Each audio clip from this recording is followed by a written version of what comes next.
جیلان سے بغداد کا سفر میرے عزیزو آج کے زمانے میں بھی پوری مکمل فاسٹ گاڑیوں سے بھی کرو گے تو تمہیں 2 دن لگ جائیں گے، 2 سے 3 دن لگ جائیں گے۔ وہ زمانہ مہینے بھر کی مسافت کا تھا۔ جب جیلان پہنچے اپنے پرانے گھر، رات کا وقت تھا، دروازہ کھٹکھٹایا، ماں اندر سے ہلکے ہلکے قدموں سے آئی، آواز آئی کون ہے؟ کہا عبد القادر۔ ماں نے اپنے بیٹے کا یہ لہجہ سنا، ظاہر سی بات ہے کس ماں کا کلیجہ نہیں دہل جائے گا؟ اپنے اتنے دیر کے بعد آئے ہوئے بچے کو کون نہیں دیکھنا چاہتی ماں؟ لیکن پہلا سوال اس فاطمہ ام الخیر نے یہ کیا، بیٹا عبد القادر تعلیم مکمل کر کے آئے یا ادھوری چھوڑ کے آئے؟ دروازہ کھولے بغیر پہلا سوال یہ، کروڑوں سلام تربت ام الخیر پر جو غوث کی ماں ہے۔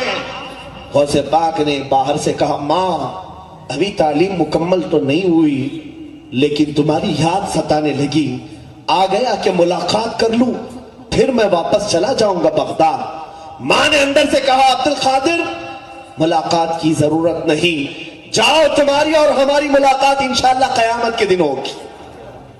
فرماتے ہیں ماں نے دروازہ نہیں کھولا، میں الٹے پاؤں واپس پلٹ آیا، بغداد آیا، گھر تک پہنچ کر ملاقات نہیں کی۔ بغداد جب واپس آیا تو تعلیم حاصل کرتا رہا، یہاں تک کہ ایک بار پھر ایک جیلان کا تاجر آیا، مجھ سے ملاقات کیا اور اس نے کہا، عبد القادر مہینہ ہو گیا تمہاری ماں کا انتقال ہو چکا، جنازہ ہم نے پڑھا اور دفن کر دیا۔ یہ ہے غوث الورا کی طالب علمی کی زندگی۔ آج ہم آرام دہ بستروں میں سو کر کے سوچتے ہیں سارا علم ہمارے دماغ میں ایسی ڈل جائے۔ وہ بڑے بڑے اولیاء، تاج الدین بابا رحمت اللہ تعالیٰ علیہ کیا کہیں پڑھے نہیں تھے؟ یہ بھی اپنے اساتذہ کے پاس وقت بتائے ہیں۔ اولیاء کاملین اس کو عیب نہیں سمجھتے کسی استاد کے پاس زانو ادب طے کرنے کو۔ غوث الاعظم دستگیر رضی اللہ تعالیٰ عنہ علم شریعت اتنے دنوں تک حاصل کرتے رہے، اس کے بعد فرماتے ہیں 40 سال جنگلات میں نے دن گزارے ہیں، اور وہ بھی کس طرح سے؟ انگور کے ایک دانے سے سحری کرتا اور پانی سے تھوڑے سے پانی سے افطار کرتا، پوری اتنے سال بتائے، اور اس کے بعد غوث پاک رضی اللہ تعالیٰ عنہ مخلوق خدا کی ہدایت کے لیے شہر میں آئے، اور وہ بھی یوں ہی نہیں آئے۔ فرماتے ہیں میں آیا، مسجد میں سویا بغداد میں نے دیکھا خواب میں میرے آقا تشریف لائے، کہا عبد القادر اٹھو نصیحت کرو لوگوں کو۔ کہا یا رسول اللہ صلی اللہ علیہ وسلم میں عجمی ہوں، فارسی زبان والا ہوں، یہ عرب ہیں، میری زبان سمجھیں گے؟ حضور پاک صلی اللہ علیہ وسلم نے فرمایا اپنا منہ کھولو۔ میں نے منہ کھولا تو حضور نے 7 بار میرے منہ میں اپنا لعاب ڈالا۔ تھوڑی دیر گزری تھی، میں ابھی لیٹا تھا، مولا علی کرم اللہ وجہہ الکریم آئے، کہا عبد القادر منہ کھولو۔ میں نے منہ کھولا تو 6 بار مولا کائنات نے اپنا لعاب پاک میرے منہ میں ڈالا۔ میں نے پوچھا میرے آقا نانا نے 7 بار دیا، آپ نے 6 بار؟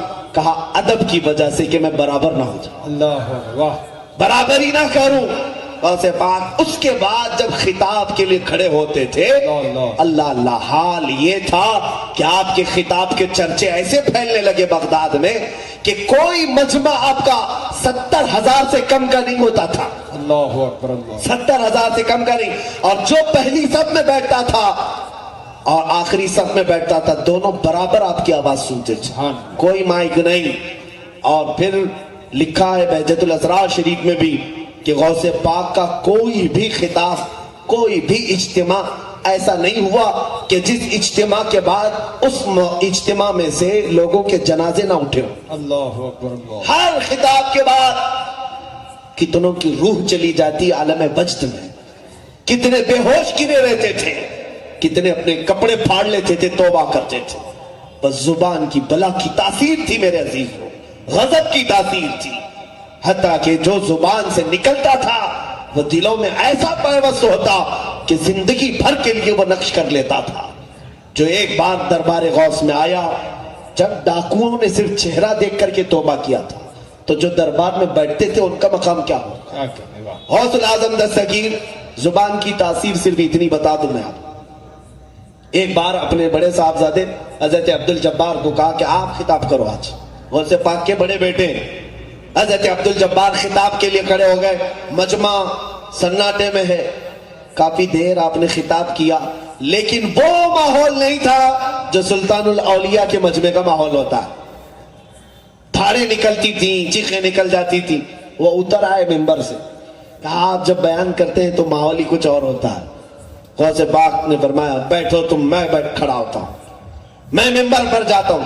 سنیے, غوث پاک ممبر پر گئے اور کیا بیان کیا جانتے ہیں؟ غوث پاک کے خطبات بھی میرے پاس ہیں, کیا کیا بیان کرتے ہیں, میں نے بھی پڑھا. وہی چیز اگر آج میں بھی بیان کروں, تاثیر بہت الگ ہے. غوث پاک کھڑے ہوئے بیان کرتے ہیں, اے لوگوں, آج میرے گھر میں ایک حادثہ ہو گیا. یہاں میرا مجمع بھی سن کر کے بتایا کہ کس کو سمجھ میں آ رہا, سمجھ میں آتا ہے کہ نہیں. غوث پاک فرما رہے, اے لوگوں, میرے گھر میں ایک حادثہ ہو گیا آج. لوگوں کے کان کھڑے ہو گئے. کہتے ہیں عبد الجبار کی ماں, یعنی اپنی بیوی کے بارے میں کہہ رہے ہیں, عبد الجبار کی ماں کافی دنوں سے مٹی کی ہانڈی میں ایک چھیکے سے لٹکا کر کے دہی جما کر رکھی تھی. دہی بنا رہی تھی تاکہ گرمی کی شدت میں دوپہر کے وقت میں دہی کھا سکو. کافی دن کے دہی کے جمنے کے بعد آج وہ مٹی کے مٹکے سے دہی کو نے اتارا. میں گھر میں ابھی پہنچا نہیں تھا کہ ایک بلا آیا اور پنجہ مارا, مٹکا ٹوٹ گیا, دہی بہ گیا. مٹکا ٹوٹ گیا, دہی بہ گیا. بتاؤ, اتنا سننا تھا کہ پورا مجمع چیخیں مارنے لگ گیا, سارے رونے لگ گئے, کپڑے پھٹ گئے لوگوں کے. مجھے بتاؤ یہ کیا ہے؟ دہی بہ گیا, مٹکا ٹوٹا, تو لوگ کیوں رو رہے ہیں؟ کیا ہے اس بیان میں ایسا؟ میرے عزیزوں, سننے والے بھی اہل اللہ ہوتے تھے, سننے والے بھی اہل اسرار میں سے ہوتے تھے. اس لیے کہ غوث پاک جو بیان کر رہے تھے وہ اپنے گھر کا قصہ نہیں, دہی ہانڈی کا مسئلہ نہیں تھا. در حقیقت وہ اشارے میں یہ سمجھا رہے تھے, اے لوگوں, دنیا کی زندگی ایسی ہوتی ہے کہ انسان مال جمع کرتا ہے, اتنا جمع کر لیتا ہے کہ کھانے کا وقت آیا ہوتا ہے, اس سے پہلے ملک الموت آتا ہے, پنجہ مارتا ہے, روح لے کر چلا جاتا ہے. اللہ اکبر, اللہ اکبر, اللہ اکبر. یہ بیان کرنا چاہ رہے تھے غوث پاک. یہی ہوتا ہے, ہم جمع کرتے ہیں, صحت برباد کر کے جمع کر لیا, دن رات کی ڈیوٹی کر کے پیسہ جمع کیا, کھانے کے وقت شوگر آ گئی, شکر بھی نہیں کھا پائے, بی پی آ گئی, نمک بھی چھوڑ دیا, ارے نگلنے کے لیے لقمے بھی نہیں جاتے.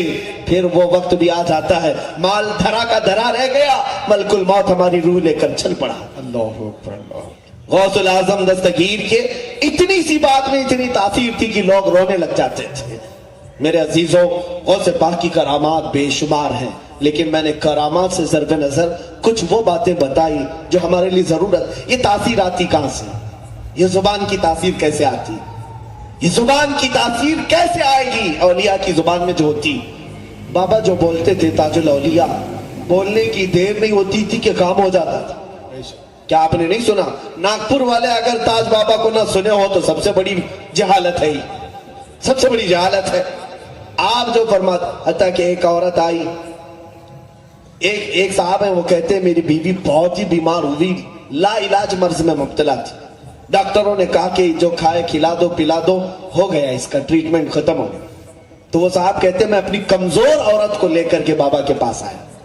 بابا نے دیکھا اور ان کی جو زبان ہوتی ہے, ہو جی, آپ نے فرمایا ابھی نہیں مرتے, ٹھنڈے کھاتے, ٹھنڈے پیتے اور جیتے. واہ واہ واہ واہ, سبحان اللہ. اتنا فرمایا.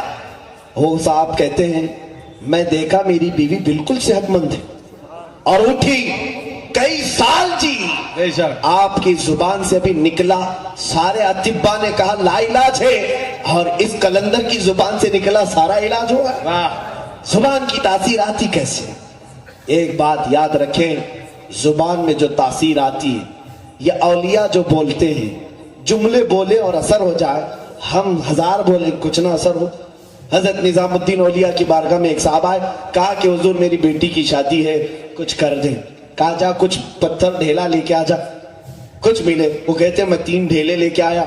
ایک ڈھیلا ہے، 2 ڈھیلے، 3 ڈھیلے، جو بھی لے آئے، محبوب الہی نظام الدین اولیاء نے 3 بار قل ہو اللہ پڑھا، اس پر دم کر دی، لے جا تیری بیٹی کی شادی کر، اور بھی ایسے جی۔ کہا میں ڈھیلے لیا تو دیکھا وہ سونا بنے ہوئے تھے، سونے کے تھے، بیچا تو اتنا مال آیا کہ بڑی شادی بھی رچائی، گھر بھی خریدا، لیکن وہ صاحب کہتے ہیں نسخہ تو مل گیا تھا، سامنے دیکھا تھا 3 بار قل ہو اللہ تو پڑھنا ہے، گھر میں جا کر بہت سارے ڈھیلے جمع کر لیا اور رات بھر بیٹھ کر کے قل ہو اللہ قل ہو اللہ قل ہو اللہ پڑھتا رہا، 1000 بار ہو گیا، بار بار آنکھ کھول کے دیکھے تو ڈھیلا ہی ہے۔ دوسرے دن آیا، کنفیوژن تو نہیں ہو گیا، سننے میں مجھے غلطی تو نہیں ہوئی؟ پوچھا بابا محبوب الہی سے، میں آیا تھا آپ کے پاس ایک بار، آپ نے ڈھیلے پر کیا پڑھا تھا؟ کہا قل ہو اللہ پڑھا تھا۔ کہا کتنی بار پڑھا تھا آپ نے؟ کہا 3 بار۔ عجیب بات ہے، میں 1000 بار پڑھا، ڈھیلا کچھ بھی نہیں بدل رہا۔ محبوب الہی نے فرمایا احمد تیری زبان اور ہے میری زبان اور، تیری زبان الگ ہے میری زبان الگ ہے۔ اس کو ایک میں عقلی مثال سے اگر سمجھا دوں، عقل کی آنے والی مثال، آپ دیکھیں بندوق کی گولی مشکل سے 50 گرام کی ہوتی ہے، 100 گرام کی سمجھ لیں، دیکھا ہوگا یا نہیں دیکھا ہوگا پتہ نہیں، آپ نے پیتل کی ہو تانبے کی ہو جس کی بھی ہو، وہ بندوق کی گولی 50 گرام کی 100 گرام کی لو ہاتھ میں، آپ اٹھا کر کے دیکھ لیں اور وہ ہاتھ میں لے کر کسی کو مارو، مر جائے گا آدمی؟ زیادہ سے زیادہ تھوڑی چوٹ لگے گی، اتنا ہی ہوگا نا، لیکن اسی گولی کو بندوق میں رکھ کے مارو پھر تو وہ جان سے ہاتھ ہو بیٹھے گا۔ تو میرے ہاتھ کی کیا غلطی تھی؟ بات یہی کی ہے کہ بندوق میں وہ کمال ہے کہ بارود کو وہ آگ بنا ڈالتی ہے، میرے ہاتھ میں وہ چیز نہیں۔ اسی طرح ہماری زبانیں اور ہیں جو جملے بولتی ہیں، اور ان کی زبانوں سے جو جملے نکلتے ہیں کبھی وہ سونا بناتے کبھی چاندی بناتے۔ زندہ باد زندہ باد۔ اسی لیے وہ پتھروں کو بھی دیکھا انہوں نے تو گوہر نایاب بنایا، جاہلوں کو دیکھا تو عالم با عمل بنایا، درویش فقیر کو دیکھا تو امیر و غنی بنایا، اور پھر کسی عام کو دیکھا تو ولایت کے مقام کو بھی پہنچایا۔ عزیزان گرامی، غوث العظم دستگیر رضی اللہ تعالیٰ عنہ کی یہ زبان کی تاثیر، اولیاء کی زبان کی تاثیر، میں یہ کہہ رہا تھا کیسے آتی ہے؟